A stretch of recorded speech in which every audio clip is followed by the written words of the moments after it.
I want to talk about money.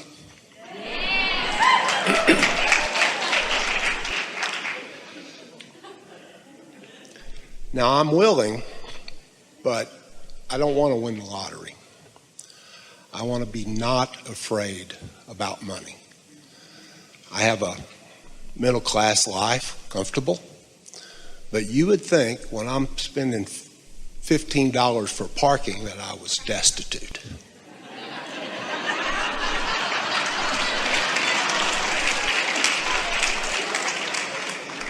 And there's three topics intermingled. Money, self-worth, and spirituality. Yesterday, what I heard, I don't know if it's what was said, but what I heard... Doesn't matter what was said. It only matters what you heard. ...was talking about sexuality. And it's like you can't be spiritual and sexually active. That was the beginning premise, but that's not the way it is, yeah. Right. So for me, it's like you can't be spiritual and have money. A lot of people feel that way. Now, that does not appear to be your problem.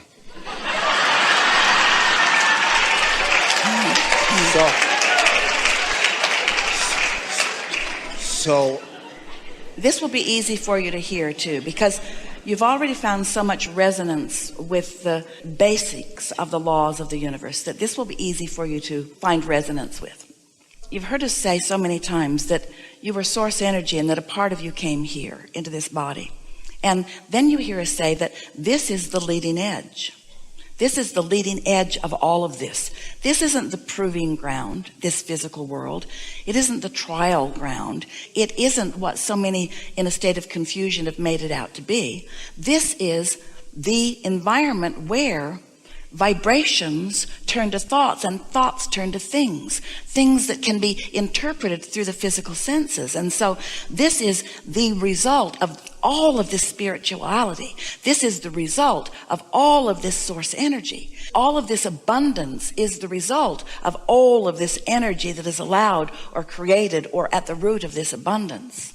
And so sometimes people worry that if they are involved in something that earns money, that they may not be spiritual because they want to associate struggle and sacrifice with spirituality. And that is the biggest flawed premise that they begin with, because there is no shortage consciousness in source. Source is extending abundance and abundant vibrations and abundant thoughts to everyone. It's like raining down on all of you.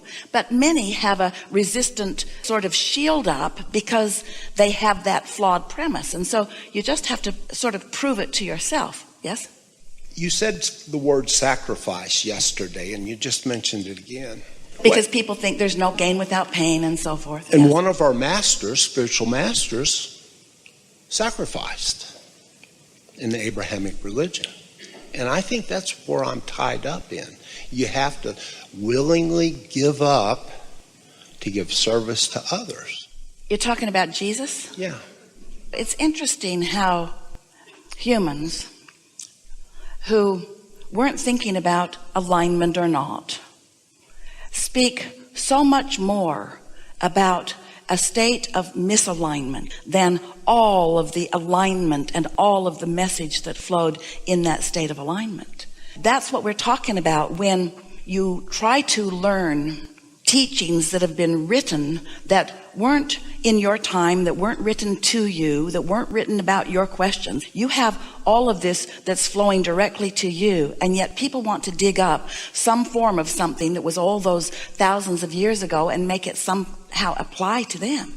And then in the generations that follow and the translations that follow, the misunderstanding of the reinterpretation of it, there was never a time that this consciousness that you in this moment are naming Jesus proclaimed that he was always in alignment with that, ever.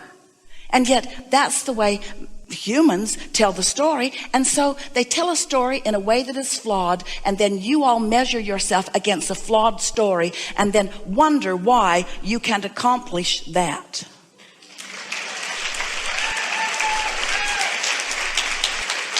Words do not teach, and source energy does not stop flowing. with one teacher. There's another teacher and another teacher and another teacher and another teacher. And all of you have access to this love and clarity and enlightenment that's being offered to you at all times, you see. And so it's such a nice thing when you allow yourself a quieting of your mind, which puts to rest for a moment beliefs that aren't serving you and allows you a personal connection to this loving, glorious consciousness of Source, where you discover your own worthiness, your own value, your own connection with all that is good. Humans have discovered, and they continue to perpetuate it with each other, this real flaw in their thinking is a shortage consciousness that says there's only so much prosperity to go around. They think incorrectly that it's a finite amount. And then they squabble over how much you get and how much you get. And if you get it, then I can't get it.